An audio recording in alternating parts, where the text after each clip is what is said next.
আজ আমরা আপনাদের জন্য এমন একটি ঘটনা নিয়ে এসেছি। একজন পুলিশ অফিসার মেয়ে নিজে হেঁটে জঙ্গলে এক অসহায় সাধুর কুঁড়ে ঘরে পৌঁছেছিল এবং তারপর সেই মেয়েটি অসহায় সাধুর সাথে যা করেছিল তা শুনলে আপনিও অবাক হয়ে যাবেন। এটি একটি ভয়ঙ্কর জঙ্গলের গল্প।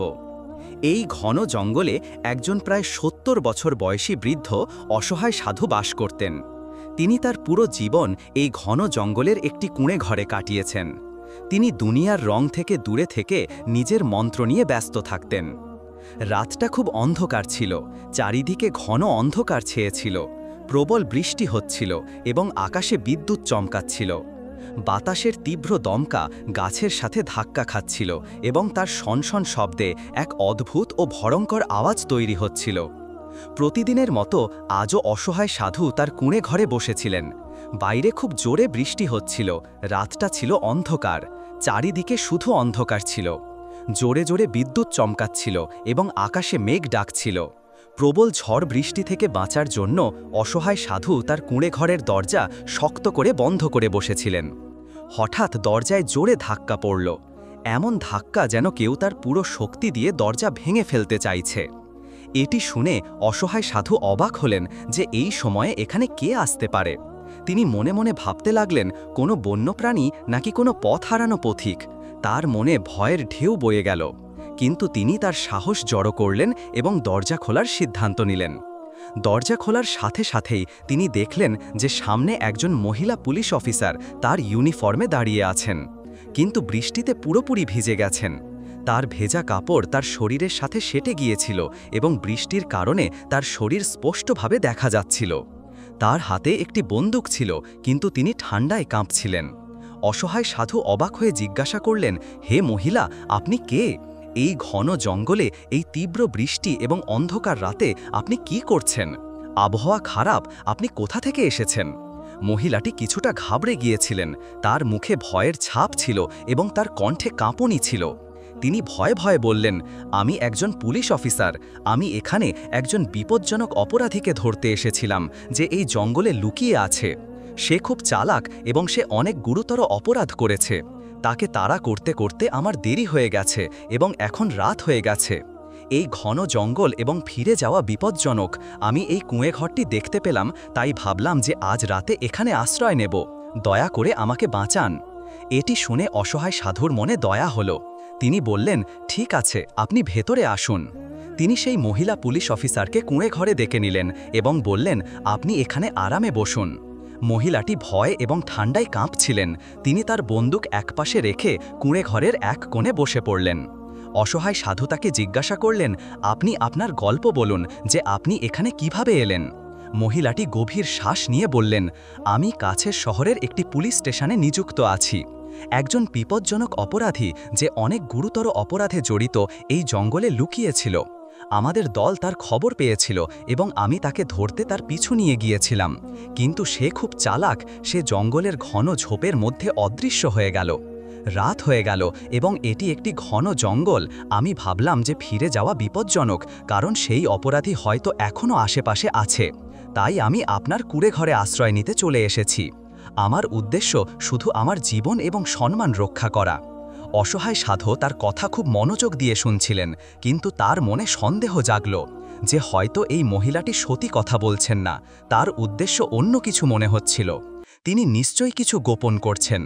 কুঁড়ে ঘরের এক কোণে জ্বলন্ত প্রদীপ হালকা আলো ছড়াচ্ছিল এবং সেই আলোতে মহিলার মুখ আরও সুন্দর দেখাচ্ছিল।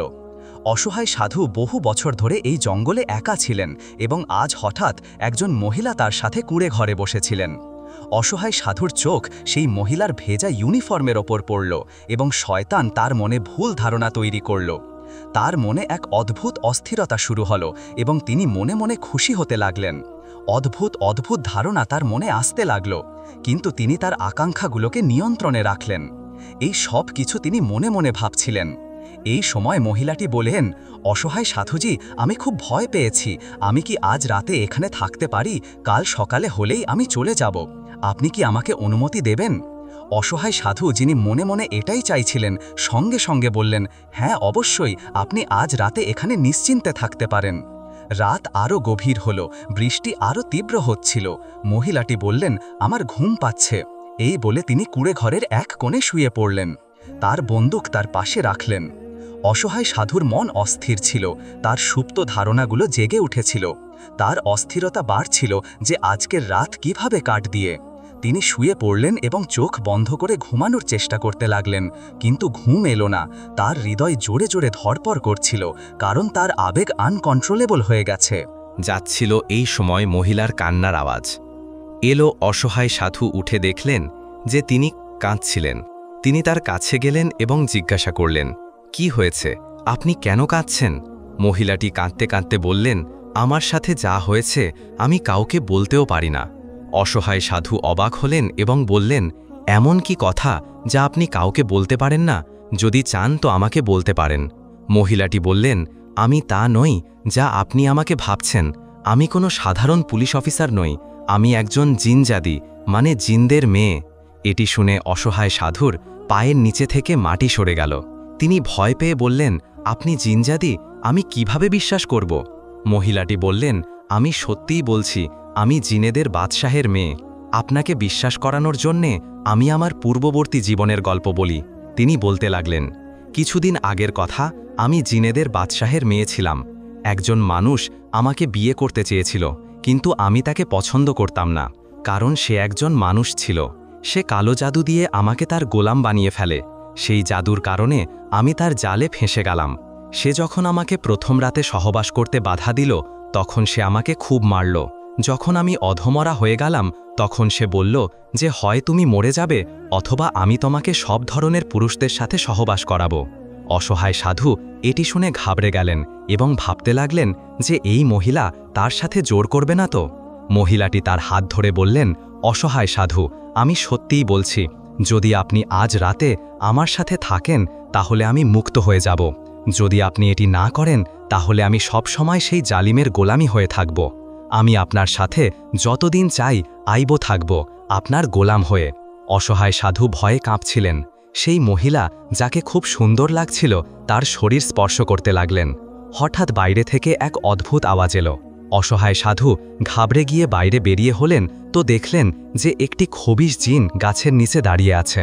তার চোখ লাল ছিল এবং তার মুখে একটি শয়তানি হাসি ছিল। তার শরীর ধোঁয়ার মতো হালকা ছিল এবং তার চারপাশে একটি অদ্ভুত কালো আলো ছিল। অসহায় সাধু মহিলাটিকে জিজ্ঞাসা করলেন, শেষ পর্যন্ত আপনি কে? কিন্তু তিনি নীরব থাকলেন। জিনটি কাছে এলো এবং বলল, এ কি বলবে, এ তো আমার গোলাম। অসহায় সাধু ভয়ে কাঁপছিলেন। তিনি ভাবছিলেন যে এটি কোনো মানুষ নয়, বরং কোনো শয়তানি ক্রিচার। জিন বলল, আমি সেই যে একে তোমার কাছে পাঠিয়েছি। অসহায় সাধু জিনকে বললেন, তোমার জাদু আমার ওপর চলবে না। তুমি ভেবেছিলে যে আমি একজন সুন্দরী মহিলাকে দেখে পথভ্রষ্ট হয়ে যাব? আমি এমনটা কখনো হতে দেব না।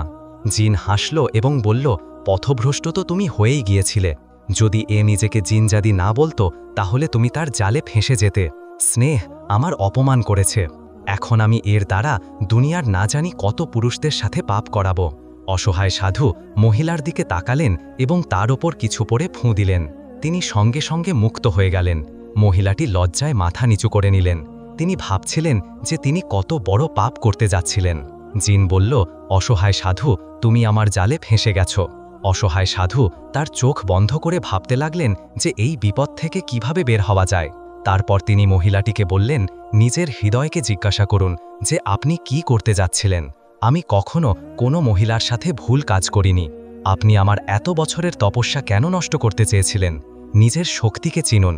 আপনি এই খবিশ জিনকে শেষ করতে পারেন, কারণ আপনার মধ্যে সেই শক্তি আছে।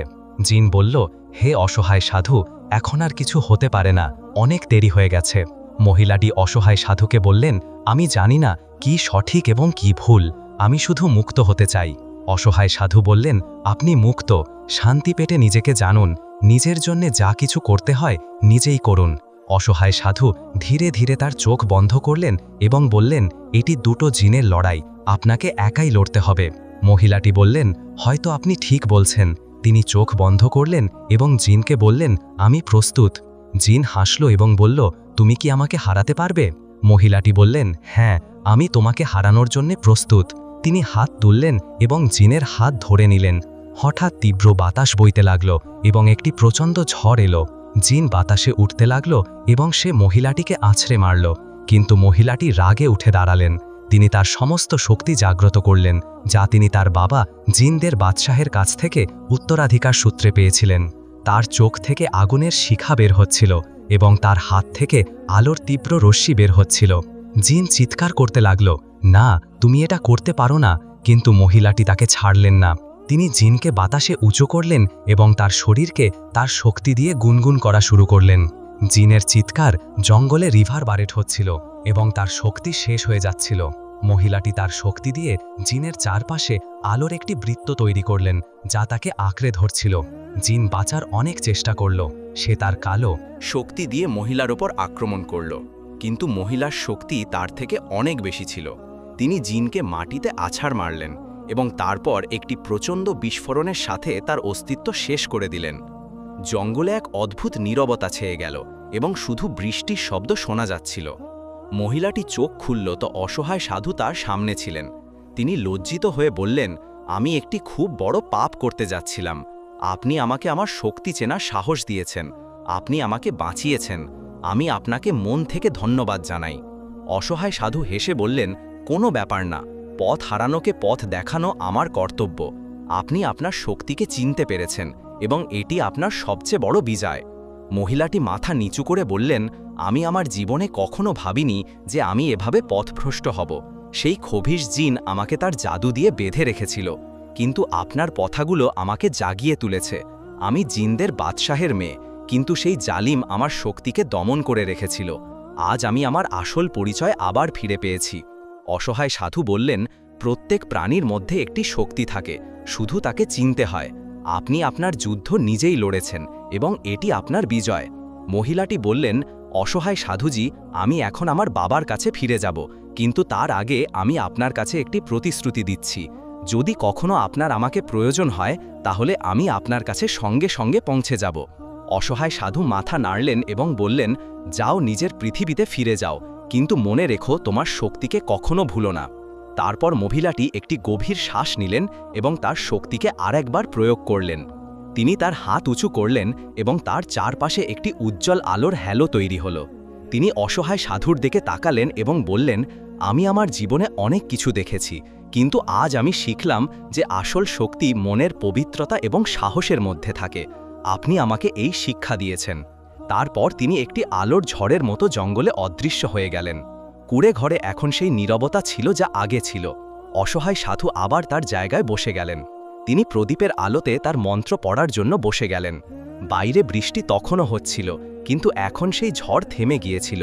জঙ্গলে এক অদ্ভুত শান্তির অ্যাম্বিয়েন্স ছেয়ে গিয়েছিল, যেন কোনো বড় বিপদ কেটে গেছে। অসহায় সাধু ভাবলেন যে জীবন কত অদ্ভুত।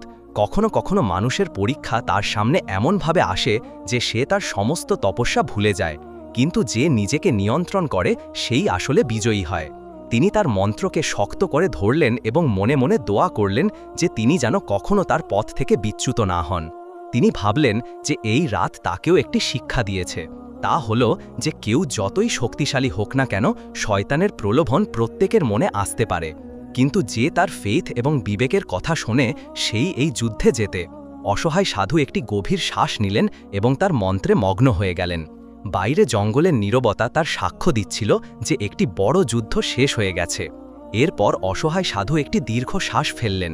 সেই ঘটনা তার মনে বারবার ঘটছিল, যেখানে সেই মহিলার বাস্তবতা এবং তার অসহায়তা প্রকাশ পেয়েছিল। তার মনে পড়ল যে কিভাবে তিনি তার আকাঙ্ক্ষার জালে প্রায় ফেঁসে যাচ্ছিলেন, কিন্তু শেষ মুহূর্তে তার বিবেক তাকে থামিয়ে দিল। তিনি ভাবতে লাগলেন যে হয়তো এটি একটি পরীক্ষা ছিল, যা তার ধৈর্য এবং ধার্মিকতাকে যাচাই করার জন্য এসেছিল। তিনি তার মন্ত্র পড়ার গতি আরও বাড়িয়ে দিলেন, যাতে তার মন সব ধরনের প্রলোভন থেকে ক্লিন হয়ে যায়।